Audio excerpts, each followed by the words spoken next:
So, guys, we are back for the last session of today and the last session of this online test conf. So, hello, panel. Let's actually go ahead and check that you're here. Brent, are you with us? I hope so. Apparently, you are. Alan, Fantastic. hello. Hello, Alan? I'm here too. Are you sure? Not sure, but I'll let you know.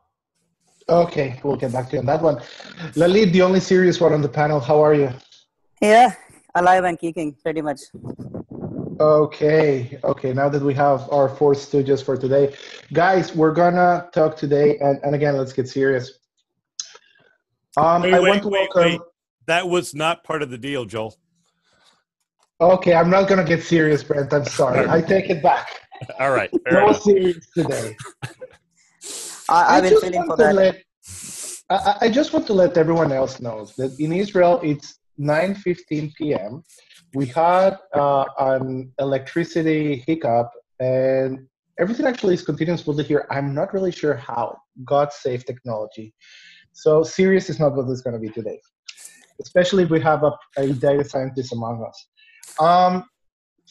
Guys, and let's respect the audience. So I'm extremely happy to start this session, not because it's the last one, but because of what we're actually going to be talking about. And this is the review panel for a number of the questions that we have around the state of testing 2018 report that we actually released it only a couple of days ago. So just to give an intro for some of you who might not be aware of what the state of testing is. And if we look back historically, it actually started with myself and Lalit, that we've known each other for, I think, around 8 years now. We actually met only 3 weeks ago, but we've been working together for 8 years regardless. And at the time, Lalit was actually running, he still is, Tea Time with Testers magazine, and I wanted to write a blog article. And in my naive youth, I basically went and said, hey, you know what? We should have statistics about the testing world, like they have like the state of agile and stuff like that. So I went to Lalit and said, hey, Lalit, where can I get statistics? I thought that he would know. And he came back to me and said, hey, you know what? We don't have anything that has statistics. So we put our heads together and said, if no one is doing it, let's actually do it ourselves. And that was back in 2013. And we've been running the report every year. I know there looks like a gap between 2013 and 2015, but it was end of 2013, beginning of 2015, so that we corrected it. And we have been running this report ever since. This is our 5th year. And as I mentioned, we released this report. You can download it. By the way, there is a link to that download on the Slack channel for this, and we will also send it on the last email. It's a report that basically the survey ran at the beginning of the year. We have been running for 5 years now. This specific survey was replied by 1,433 respondents. Not everyone responded to the whole survey, but again, we had enough responses. We had responses from 83 countries, and overall, the survey had 42 questions. We're trying to make it slimmer, but it's a challenge about that. Now, one of the things that you need to understand, everyone who's not aware of the project, or maybe you are and you don't realize this, is that Lalit and myself, we try to get in touch with the community and try to get feedback. We believe that if we cannot stagnate. So every year we get a review panel. We try to shift between the review panel, not to repeat people to separate years to get more feedback. So this is everyone who was part of our review panel. They reviewed the questions, they reviewed the options, they reviewed even the answers. So I wanted to name them here so that, again, we basically to say thanks. Both Brent and Alan are here, and also special thanks for Jerry Weinberg, who has been giving us feedback since the beginning of this project. Right, Lalit? Yes. Jerry has Okay. been with us since the inception of this project. Yeah. Yeah, and again, he's constantly providing feedback, and we're very, very grateful for that. And this is with regards to introduction, and what we want to do today, it's basically review some of the questions. Obviously, we will not go over the 43, but we selected a number of questions that we believe have interesting answers. And what we want to do is basically just to present the question, and we will let our experts at least start with Brent and Alan, trying to check their inputs and basically try to understand what we can learn, not only about the numbers, but maybe about some of the additional information that we can provide around these numbers. So guys, I guess we're ready? Yep. I'm ready. Okay, so let's actually go to the first one. And the first one is not one question, because I think that these two questions are very much related. So I want to provide it together. And just to explain the question on what we saw. The first question, and by the way, these two are new questions. This is the first time that we actually asked them on this survey, came as the review process. The first question that we wanted to ask testers was, hey, what percentage of your job actually goes into testing? Okay, let's assume that you have 8 hours a day. How many of those 8 hours go into testing? And the results we had was that 54% of the audience, this part in here, the larger part, says, hey, between 75 and 100%, like most of my day. We see 21% of response saying, well, between half and 3/4 of our day. 12% and other 12% said either between 50 and 25% and below 25%. So we have around a quarter of people saying below 50%. And we have, again, a 1% for others. And if I remember correctly, others was mostly people saying, hey, we're not testers, I'm a developer, or I don't have testing at all in my definitions, or not sure what I need to answer here. So let's take that as basically on the side. So this is the first set of answers. And I want to complement it with the other one that was, okay, so how much of your testing is being done by non-testers? And I guess that we can all see the correlation, or at least the link between them. And this question, we saw that less than 10% of our testing, meaning they do less than 10% of testing, was about 56% of the answers here. Between 10% and 50% was 33%, a whole third. Between 50 and 75% was 8% of the answers. All of our testing is being done by non-testers was 2%, and we also had like 1% of other answers. So, guys, you know what? Let's actually start with Alan. Alan, what do you see in this? What do you think about this? You said me, right? Yep. For the chart on the left, I'm a little, well, I think part of it comes from, there's a little bit of bias in the survey, and then it goes to testers. So I think, even that said, I'm a little surprised how much of the day people are spending testing. And it seems odd for a bunch of testers, but I think in my role as a tester, I would do a lot of things that may not be considered testing during my day, as well as doing the testing. I guess if you call it code review testing, maybe that would fit in, but I would do some tooling and some diagnostics as well, and some debugging, which you could decide whether they're arguably not testing, they are or not testing. Also, I'm perhaps even more surprised by the chart on the right, which also may be influenced by the bias of the survey. But what are about teams where either everyone's a tester or no one's a tester? I'm not sure what that means to whether people are, like, for example, a team without a dedicated testing specialist, which happens a lot in services and web teams. Does that mean that they're doing no testing? I don't think so, but it causes me to pause and think about who is doing that testing, and so that's sort of my initial thoughts there. I think I'm a little bit influenced by my background and the data and the sample set we drew from, and I probably won't go any deeper into that because Brent will probably have many more things to say in that area. I can hear him nod his head. So I'll stop with that as an initial insight and let Lalit and Brent elaborate. Yeah, so I too was initially surprised by this. But thankfully, Joel gave me access to all of the questions and all of the data. And I have some hypotheses around this. Number one, first off, I think perhaps next year we need to sort of express a question around, hey, what exactly do you think is testing? Right? I do think that is likely to explain why we see such a high thing on the 75 to 100%. Alan's right. One of the things I did is I compared these answers to titles, which is in the data Brent, Brent, yeah. Your voice is actually getting lower, so if you can just get closer to the mic or something like that. It's right next to my head. Okay, so we'll I'll get back to Zoom on that. I will yell then. Excellent. Or maybe there's a way I can boost the mic here. No, I'll mess with that when it's not my turn. So one thing that I do see is in the data set, if you reported your title as test or engineer or QA engineer, you were far more likely to say 75% to 100.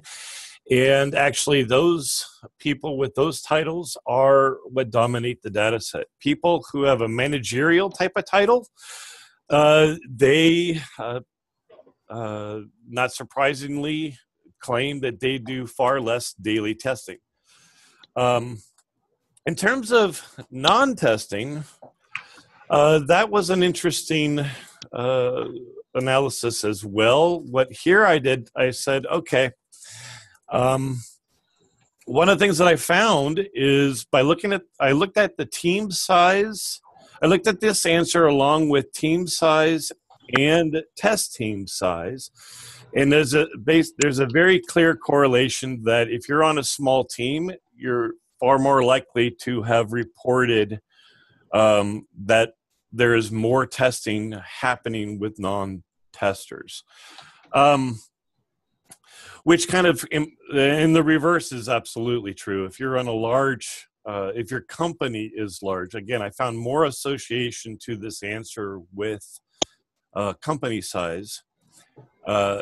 If you're in a large company size, it appears to be far more likely that you're going to hire dedicated test specialists based off of these results.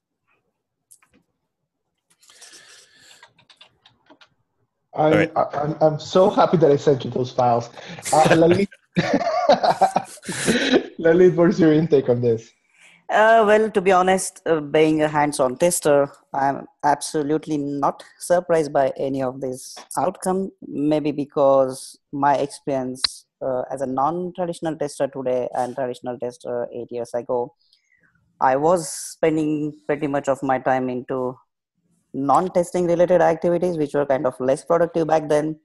And even today, I'm spending a major part of my time on non-testing related activities, but it's kind of more as a contribution towards whole team testing and driving testing further. So yeah, I'm not surprised with the first part. I'm not surprised either with the second part, because I still think whole team testing and testing done by non-tester is still pretty much alien concept in most of the teams or organizations, and we are still pretty much behind there. I would honestly like to see this trend increasing, and maybe over the future years of the survey, I hope to find better results that would surprise me pleasantly. I actually want to do a short plug in here. For everyone who has been living under a rock for the last year or so, 2 years, I guess, even more, Alan and Brent have a great podcast. I think one of the greatest podcasts there is in testing to world, called, surprisingly enough, A/B testing. And I do recommend you guys going into it. Don't start from the first episodes, please. Don't make that mistake I made. But if you go, please. let's say yes, please don't. You've been warned. But if you go to the latest ones, I think that Brent came with the accelerating the achievement of quality principle, and then you guys started talking about the agile, the modern testing principles. It's an evolution from the agile testing principles. And I think that one of the things that happened is that you guys are a little bit biased, because you are living, let's say you are living that trailblazing part. I'm not surprised about these results. I'm actually surprised to see in a very good way that people, a quarter of the respondents are already saying that they don't spend more than half their time testing. For me, it's a refreshing number, because I get to talk with hundreds of organizations because of my job, and many people are still stuck, and I refer to that. We are still stuck on organizations where testers should be busy doing testing and let the other guys do the rest. And I think that slowly but surely we are changing that, but we still have a way to go. And you guys are basically signaling the horizon. But I think that it's the job of most people listening to ourselves talking to say, hey, you know what, we need to make that change as well. And I really, really hope to see an accelerated change in here. It would be interesting, Brent, did you correlate the answers with, you said that you correlated with titles. Did you correlate it with people who actually call themselves software developers in test or developers or stuff like that? Yeah, I did it against all titles. So I have, let's see. If you were a developer, I'm just scanning the list right now. If you were a developer or SDET, you generally said 50% or lower. Okay, but still, it's let's say it's more 50% or lower, but they still have a place in there. So again, I guess that we will need to continue asking those questions, and I'll be interested in asking that question. What do you define testing? It will be a nice one to. Yeah, and it's unfortunate that these are new questions because I would love to see the year-over-year trends on this. Me too, and that's something that we actually were on the report. These are very, very interesting ones to see where is the spear headed and how fast it's moving left or right.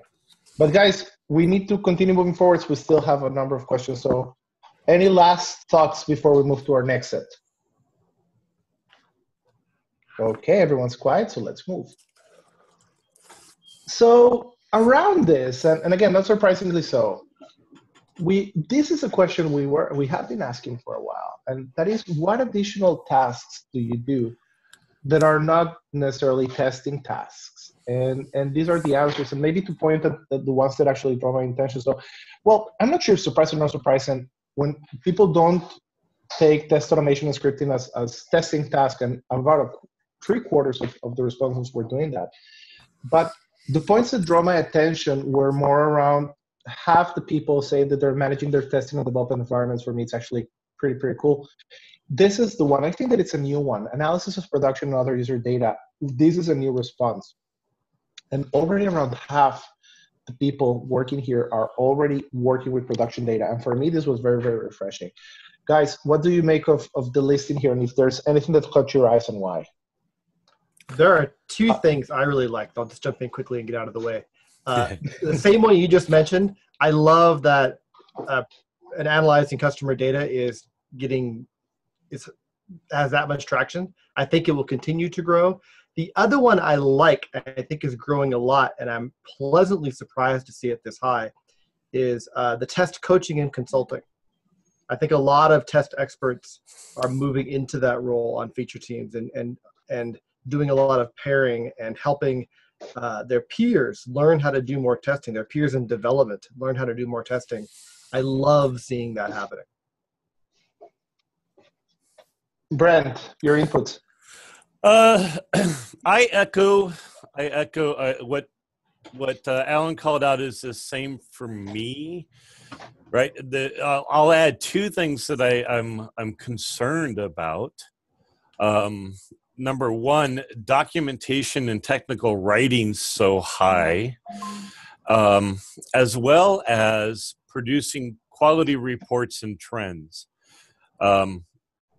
Although that, just to beat Joel to the punch, that definitely reflects my own personal subjective bias. I worry, what is test doing? Are we still writing the 50-page test plans?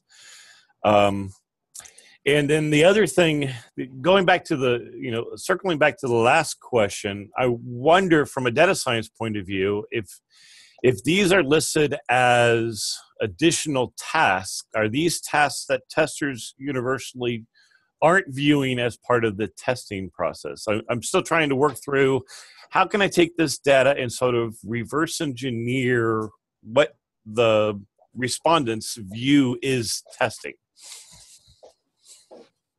And again, I think that this is something that we need to take into our next Yeah. survey and basically try to fine tune it a little bit.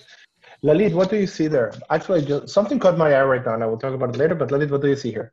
Yeah, I completely agree with first point about test coaching and consulting. It makes me happy, particularly because I was under impression that not major percentage of testers are really into test coaching and consulting or even thinking on that direction. But 42% is quite positive number here. Other thing that excites me is monitoring production environments. I have been personally doing it. I see a great value in doing this, so much so that I have created my own session-based session, like log monitoring session in my own charter list. I can't emphasize enough on the importance and value of this thing, and I'm happy that it is catching up and people are realizing the importance. I would like to see this growing more in coming years. And I agree with that. You know what? I really like it, and I would be happy to see it growing. Guys, I have a question. No one has talked about the fact that 70% of testers or people answering here are actually writing code. And again, being a listener of your podcast, I know that you guys think that, hey, if a tester finds a bug in the code, he's as good as anyone else to go ahead and fix it. He's better. Okay, I'm not going to let all my developers friends listen to that. But and I still have one or two. But you know what? I thought it would be lower. And when we added this answer here, I was sure it would be around 3%. And for some people, 7% might seem low. For me, it's actually nice. And I'm really looking forward to seeing it growing, because I do agree with you, Brent. Not every tester can write code, but there are quite a lot of testers who are good enough in order to fix bugs and even write code. So it's nice. I was a little bit surprised, and again, I'm looking forward to seeing this in the future. Yeah, can I comment on that? Like the one thing. So those who are listener to the podcast know that I spent most of my career as a middle manager in test, and then I actually moved to dev before my current role as a data scientist. And when I went to dev, I ran a unified engineering team.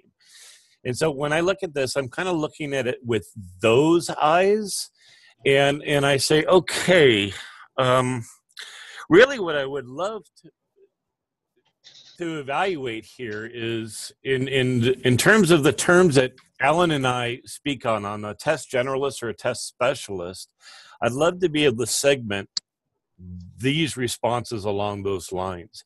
Like unit testing. If unit testing is unit testing, TDD, and writing code for the product, right? If we talk about unit testing specifically, and we think of it as a test specialist that's siloed away from the dev team, then growth here, in my view, is bad.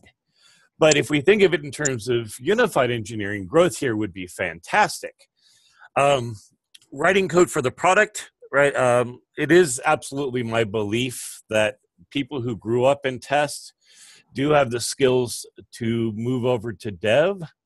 It's become stronger developers, and partially is because that's what I've personally experienced, and I would like to see this grow for sure.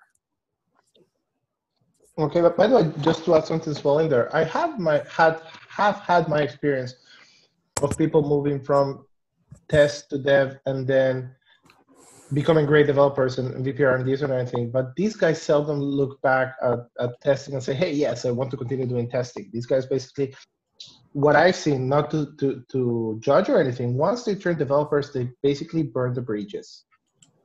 So, and I will tell you, you could accuse me of that same thing, and you'd probably be right. The main reason why, and I blogged about this years ago, is what I've always had a passion around is customer quality.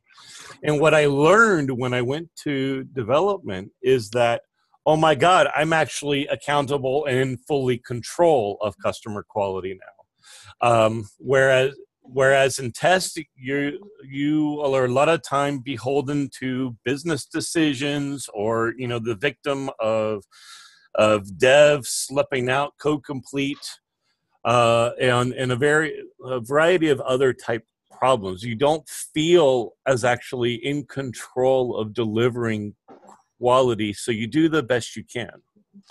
Whereas in dev, I found I had a lot more control and a lot more ability to actually stay on the pulse of what matters to my customer.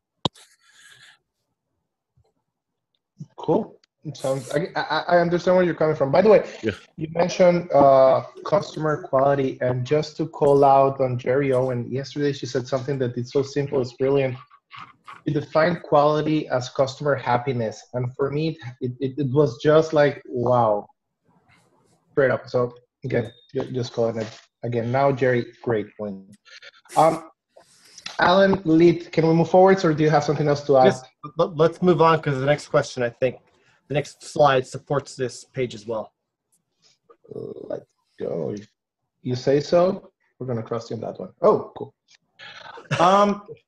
Yeah, I forgot about this one. Okay, yeah, you're not the only guy who's old. One of the things that we do sometimes, we ask what it's called open questions. Open questions are great questions. They're very hard questions to analyze because we basically tell people, tell us what you think. So we need to go over every single answer and group them together and try to find things that are common. So this is all the open questions. What changes have you made to the way that you're testing the last year? And again, why did you make it? I already made some homework, and I want to point maybe this one. So it doesn't mean that those are the only ones that you need to talk about. But guys, what were your impressions? Do you want to focus on these ones, other ones? Go ahead. Take it from here. Brent, you can start. But I'll let Brent start. Oh, Brent, all go right. ahead. So one of the things that I did is I not only looked at this one, but I looked at question 28, which is... You realize that people don't know. Okay, cool. What would you like to see changed? Okay. And one of the things so 28 is what would you like to see change? This one is what changes have you already made? And then there was question number 30, which is how concerned are you about your, I forget the wording, your job, your stability, that was the wording. Man, stop. You're making us look professional in this survey. So first off, there was only one mention in all of the open questions around the term modern testing, as well as only one mention of accelerating the achievement of shippable quality. So that one stung a little. By the way, I wonder who actually wrote it and if that person is not on the call right now. I was going to ask if it was Brent himself. No, it wasn't. Although I know Alan went through the whole poll, so it might have been him. I'm pretty certain the one data scientist manager, though, was me. Now, here's one thing that's interesting that I found. So I did a bunch of text analytics on these questions. And what I found interesting was, number one, on these particular questions, the people who were very concerned about their job stability, the changes that they made there is that they were moving towards more formal test methods. I'm interpreting that as, going more towards the direction of waterfall or, a certification model. And the other thing that was very highlighted in that selection of people was that they were shifting towards UI automation. And again, these were folks that were very concerned about their stability. But those who were not concerned about their stability, going the exact opposite, there was a lot of mention around they're moving towards API testing, they're moving towards continuous delivery, that they're pairing and coaching devs. So for me, that was very heartening. It made me quite happy to see that in the verbatims. And I also found it very interesting that the people who were going in that direction, more of the agile testing direction, right, they weren't concerned about their stability. Whereas the ones, again, going towards UI automation and formal tests, they expressed a concern over their stability. So I think there's an interesting correlation there. It'd be interesting to figure out, drill in a bit deeper.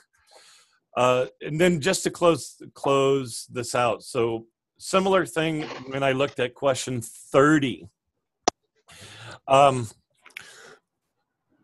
It aligned with that. A lot of the concerns that people had, people that were very concerned, had what I would call a strong traditionalist point of view. They were focused on how do we get people to understand that QA is valuable. A lot of the problems that have been with tests for the last 3 decades that I've been aware of it. Whereas people who weren't concerned, again, were heavily influenced by what I will now call the modern testing movement. They see the light at the end of the rainbow. And they were making moves towards going even further. Like, there's one individual that just blatantly stated they would love to see the formal role of tester just gotten rid of. Was that you, Alan? Probably. Sorry. Oh. All right. Anyway, I'm muting now.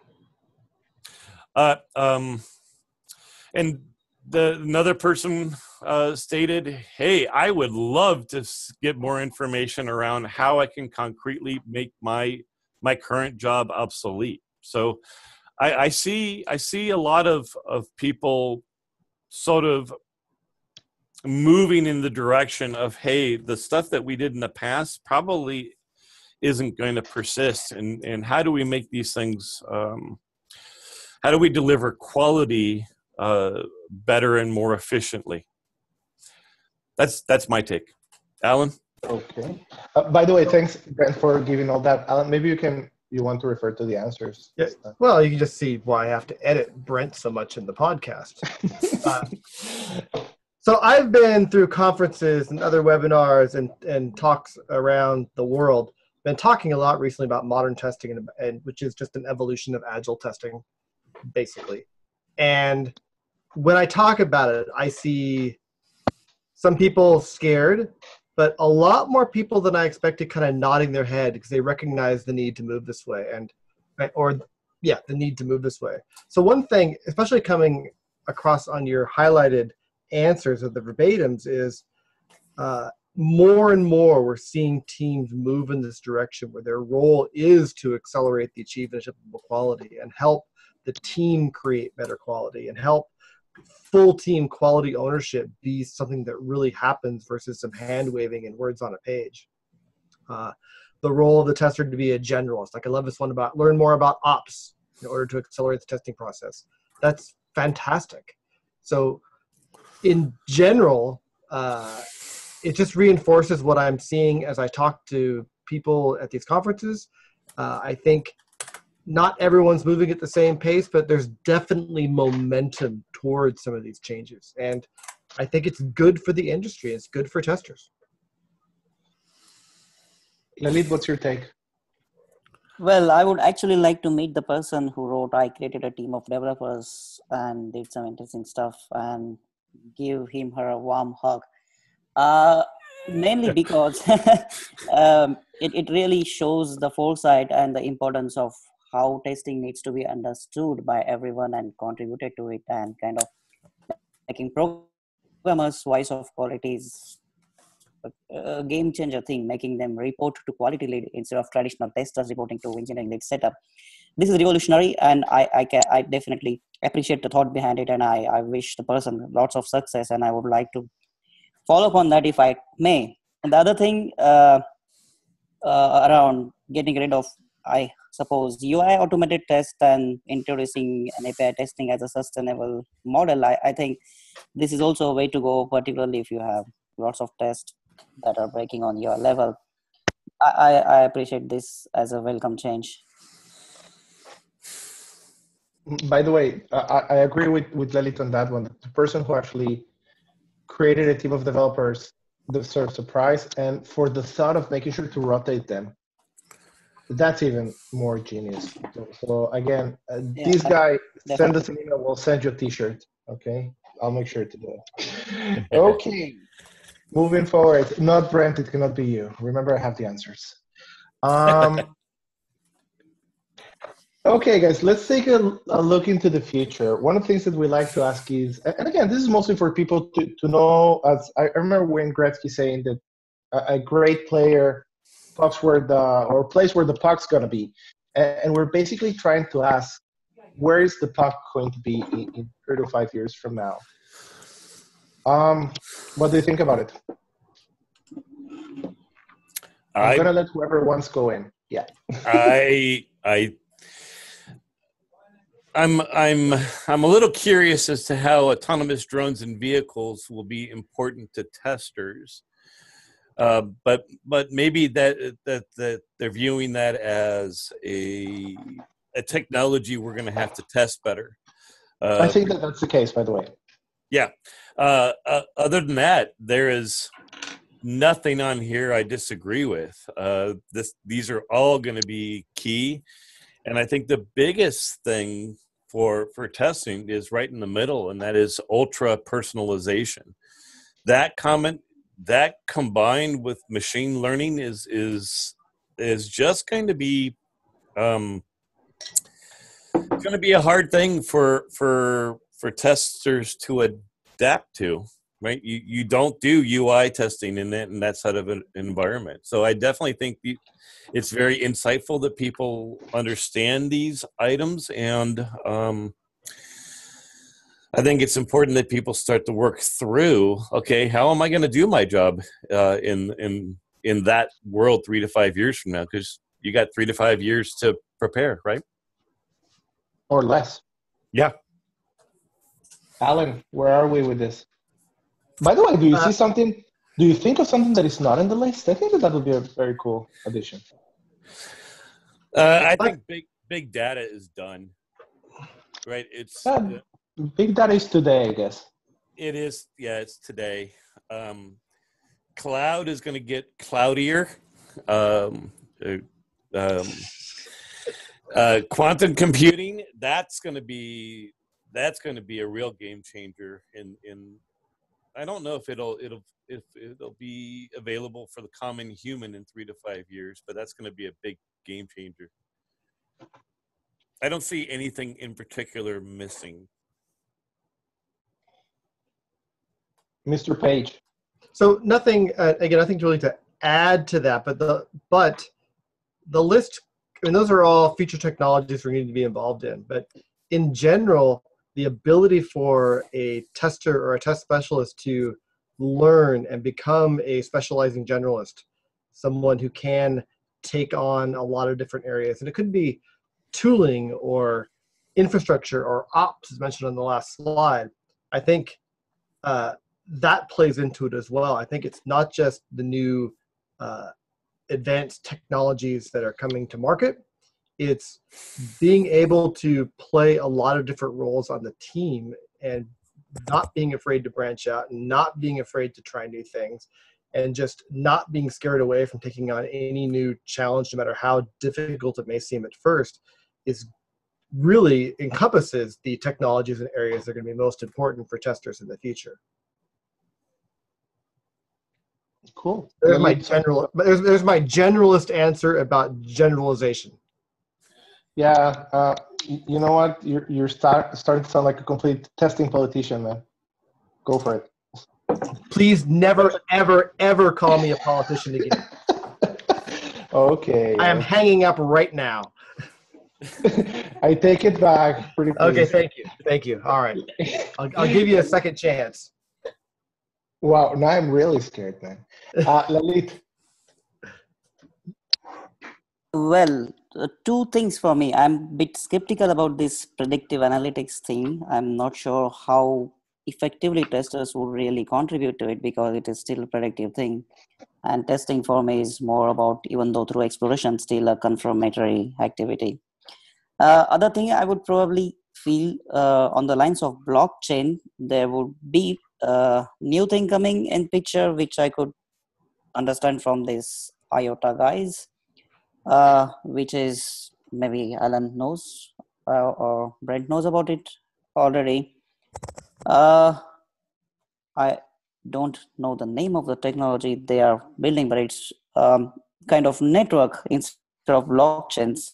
And I think that is revolutionary, and that would kind of keep blockchain aside and would present a better solution and even more challenging and complex stuff for testers to look up to. Cool. We'll need to take a look into that. Yeah, I'm just taking a look. I'll really look it up because I'm not even aware of that. So it sounds interesting. No, okay. I'm aware of it, but sadly I've forgotten the name of it. I am right there. Just give me 2 minutes. You can okay, put it on the blog. Guys, we're running out of time.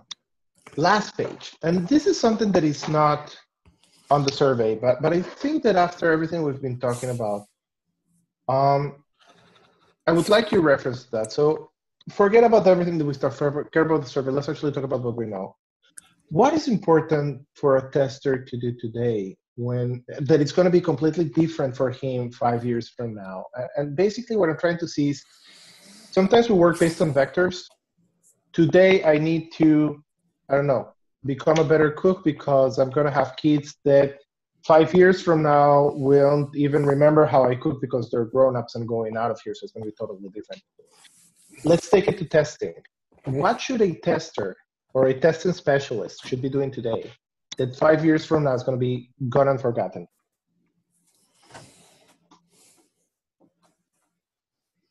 Great question, I know.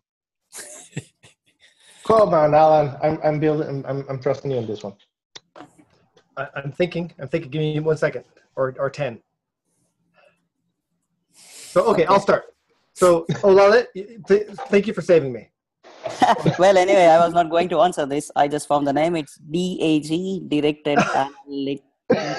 Acrylic Graph. So, please go on, Alan. Oh, jeez. Okay.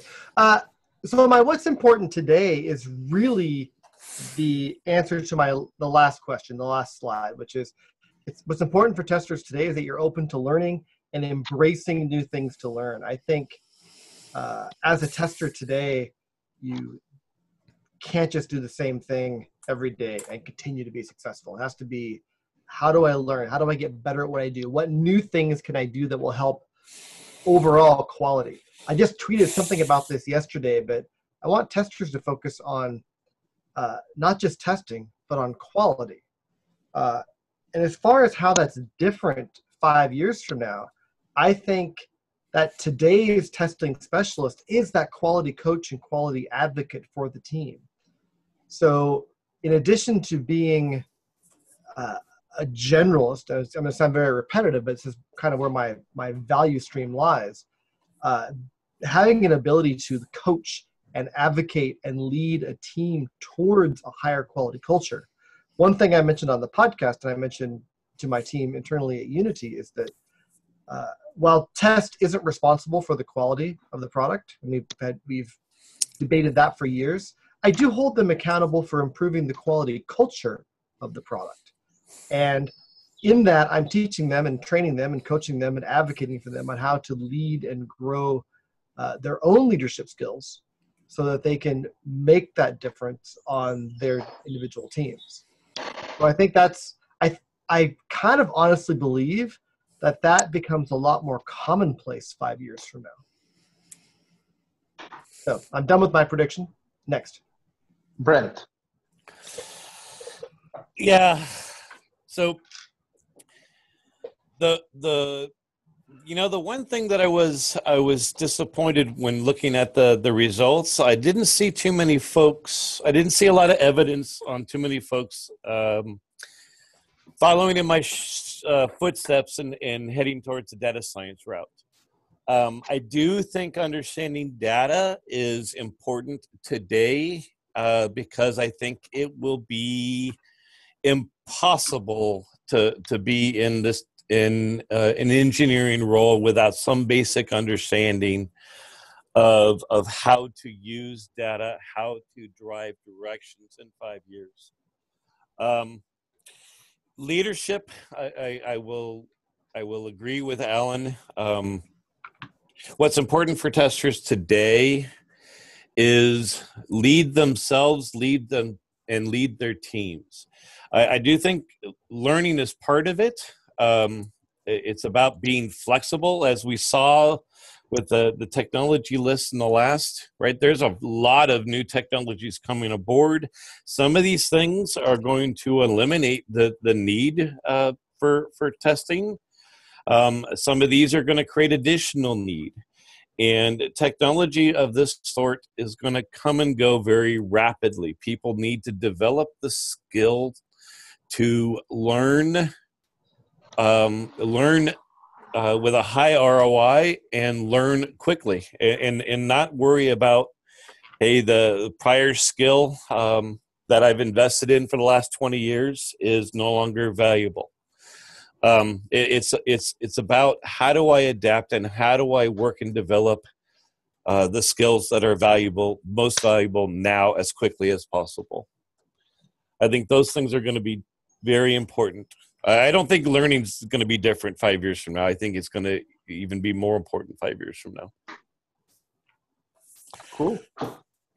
Lalit, something to add. And again, we're running a little bit of time, but I think it's important. So I'm going to...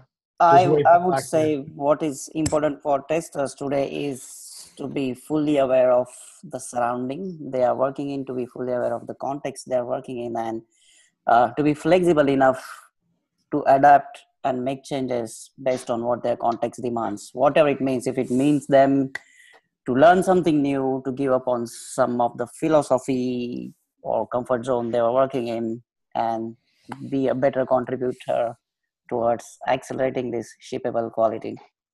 I think, and this would pretty much answer everything that bothers them if they look around, make themselves fully aware and adapt. And about what will happen in 5 years from now, I think nothing will change. We will again talk, and there will be different set of questions and challenges, but the status quo will be pretty much same, just context will differ. Okay, wow. I have my own answer, obviously, because I wrote the question, but and I think it's close to what Alan was saying, but I want to phrase it a little bit different. I think that today, one of the most important things a tester needs to be is a quality advocate. I think that we need to still go to our developers and remind them strongly, remind them constantly about, hey, it's not about the technical ideas, it's about the end user at the end of the day. So don't stop telling me that you prefer to do it this way because it's easier for you to do it. We should get that complexity for us and have happier customers.